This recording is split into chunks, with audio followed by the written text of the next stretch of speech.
अपने गुरु महादेव के चरणों में प्रणाम करता हूँ। इस कालखंड के प्रथम शिव भैया साहब श्री हरिंद्रानंद जी के चरणों में प्रणाम करता हूँ। शक्ति स्वरूपा माँ दीदी नीलमानंद के चरणों में प्रणाम करते हुए सभी गुरु भाई बहनों को प्रणाम करता हूँ। और आज जो चर्चा का विषय है वो एक वीडियो मैंने देखा था, कुछ गुरु भाई ने मेरे को भेजा था, जिसमें एक गुरु बहना अनुधाचार्य जी के आश्रम में गई हुई हैं और वहाँ पे वो बताती हैं कि हमारे यहाँ जो है कि शिव गुरु की चर्चा होती है और हमारी घोषणा इस तरह से होती है। तो उस पर उन्होंने अनुधाचार्य जी ने कहा है कि क्या आप लोगों का नाम किसी सैटेलाइट से भेजा जाता है। इस वीडियो को लेकर मैंने देखा कि बहुत सारे गुरु भाई बहनों को अंदर आक्रोश है और कई सारे गुरु भाई बहन जो है कि उस पर मैंने कमेंट भी पढ़ा था, उस पर प्रतिक्रिया गुरु भाई बहनों ने दिया था। बड़े आवेश में आके थोड़ा सा कुछ शब्द भी बड़े उटपटांग से लगे हैं मुझे, तो मेरे को थोड़ा सा अच्छा नहीं लगा। और कई गुरु भाई बहनों ने मुझसे भी कह दिया कि गुरु भाई आपने कुछ बोला नहीं, इस पे आप वीडियो बनाते हैं, गुरु चर्चा करते रहते हैं, लेकिन हमारे गुरु के बारे में उन्होंने ऐसा बोला तो आपने इस पे कोई प्रतिक्रिया नहीं दी, कोई जवाब नहीं दिया आपने। तो मैं तो सोच रहा था कि चलो इस पे क्या बोलना है, जिसको जो समझ में आता है वो बोल देता है। लेकिन एक वीडियो तब तक मेरे सामने और फेसबुक पे दिखता है जिस पे एक गुरु भाई अपनी प्रतिक्रिया दे रहे हैं और वो जवाब दे रहे हैं अनुधाचार्य जी का कि आप पाखंडी, तुम लोग पाखंडी हो, तुम्हारी दुकान बंद हो जाएगी, ऐसा है वैसा है, इस तरह का। और उस पर कमेंट भी मैंने बहुत सारे पढ़े जिस पे लिखा हुआ है कि ऐसे पाखंडियों की दुकान बंद हो जाती है, कान फूंकने वालों की ये है। मतलब बहुत से गुरु भाई बहनों ने अपनी प्रतिक्रिया बड़ी विनम्रता से दी है और बहुत से गुरु भाई बहनों ने अपनी प्रतिक्रिया आक्रोश में आकर दिया है। तो इस पर मैं अपनी प्रतिक्रिया देना चाहता हूं और आप सबसे विनम्र निवेदन करके एक बात मैं आप सबसे कहना चाहता हूं कि अगर कोई भी व्यक्ति आपके बारे में या हमारे गुरु के बारे में बोलता है तो हमें सबसे पहले तो आक्रोशित नहीं होना है।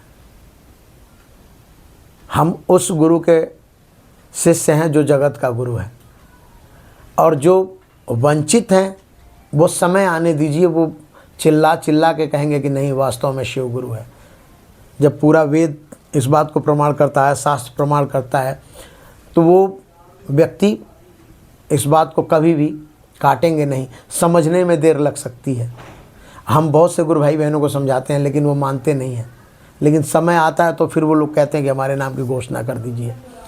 अब बात करते हैं गुरु बहना की, जो गुरु बहना वहाँ पे पहुँची हुई हैं और जिन्होंने ये बात उनसे कही है अनुधाचार्य जी से।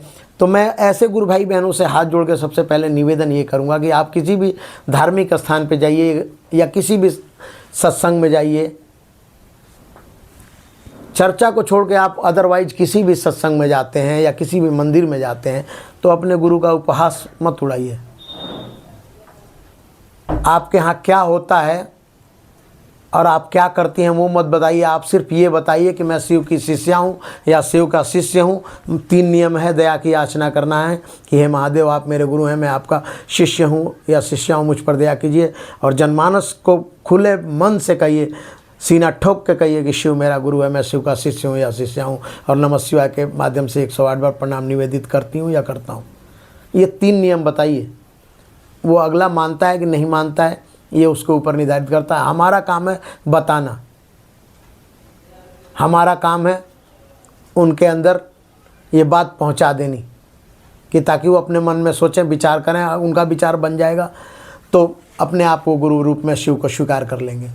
अब हम ही जाके कहते हैं कि हमारे यहाँ ऐसा होता है, हमारे यहाँ वैसा होता है। हमारे यहाँ शिव को गुरु बनाया जाता है और ये प्रथा हमें साहब ने दी है। साहब ने एक बात और, मैं साहब की बात दोहरा रहा हूँ कि शिव शिष्य जहाँ से गुजरे किसी को पता नहीं लगना चाहिए। इतनी शालीनता, इतनी विनम्रता होनी चाहिए।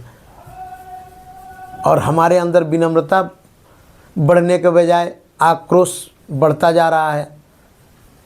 चलिए मैं मानता हूँ कि उन्होंने कह दिया अनुधाचार्य जी ने, लेकिन इसका मतलब ये नहीं है कि मैं अपनी मर्यादा भूल जाऊँ। अपने संस्कार भूल जाऊं। मैं अपनी मर्यादा में रह के जवाब दूंगा, अपनी काबिलियत के बल पे जवाब दूंगा कि उनको ऐसा लगे कि हाँ ये वास्तव में सही कह रहा है। अगर नहीं मानते हैं कोई बात नहीं है।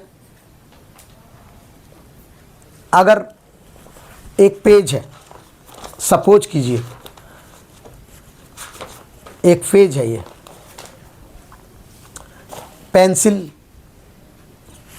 ये मेरे हाथ में पेंसिल है और ये पेज है, इस पे मैं लिख रहा हूँ, कुछ लिख रहा हूँ, इस पे मैंने लिख दिया। अब मैं आपको दिखा रहा हूँ,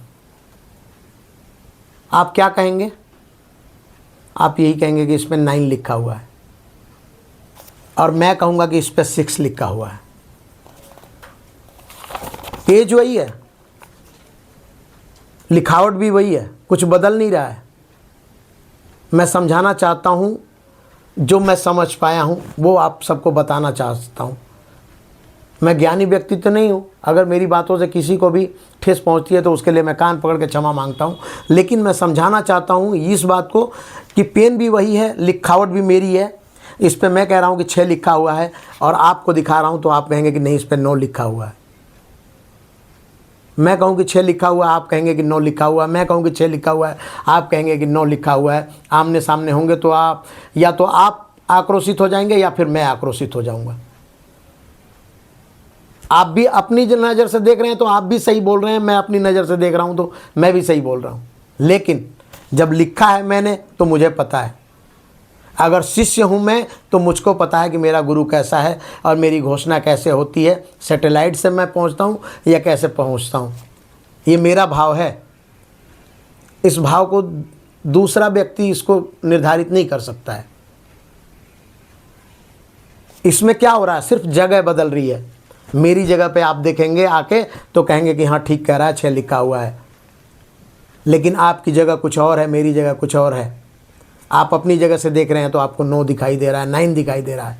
लेकिन आप मेरी जगह पे आ जाएंगे तो आपको 6 दिखाई देगा, बिल्कुल सही। और या फिर मैं आपकी जगह पे आ जाऊं तो मैं भी कहूँगा कि हाँ 9 लिखा हुआ है। तो गुरु बहना और अनिरुद्धाचार्य जी महाराज जी के अंदर सिर्फ जगह का खेल है।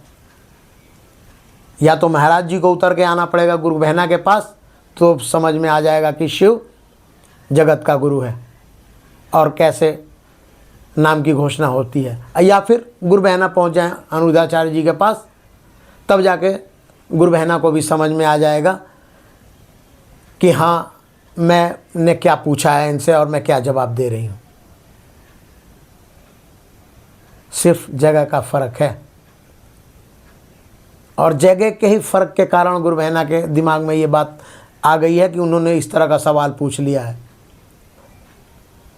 मैं आप सबसे पुनः इस बात का मैं शिव शिष्य परिवार के हर गुरु भाई बहन से आग्रह निवेदन करता हूँ कि आप सब कभी भी किसी भी बात का जवाब आक्रोशित होकर मत दीजिए। उनके कहने या ना कहने से कोई फ़र्क नहीं पड़ता है, जो सच्चाई है वो है। महाराज जी कह रहे थे कि किस सैटेलाइट से जाएगा। मैं कहता हूँ कि छोटी सी बात मैंने पढ़ी थी, और महाराज जी भी बहुत ज्ञानी आदमी, हम तो खुद उनकी बातें सुनते रहते हैं। अब उस तरह का विचार उन्होंने व्यक्त किया है, अब तो उनकी प्रतिक्रिया है, तो उस पर मैं आक्रोशित नहीं होऊंगा। मेरे अंदर बहुत सरलता है, बहुत विनम्रता है। उनका ज्ञान उनके पास है, मेरा ज्ञान मेरे पास है। एकलव्य को द्रोणाचार्य जी ने मना कर दिया था कि मैं तुम्हें शिष्य के रूप में स्वीकार नहीं करूंगा, लेकिन उसके बाद भी एक मूर्ति का आकार देके और एकलव्य ने साबित किया। द्रोणाचार्य जी पढ़ाने नहीं आए थे। अब इससे बड़ी बात मैं क्या कहूँ। मैं आप सबसे निवेदन करना चाहता हूँ कि कभी भी किसी भी अवस्था में आक्रोशित मत होइए। अपने आप में समानता बनाए रखिए, सरलता बनाए रखिए, विनम्रता बनाए रखिए।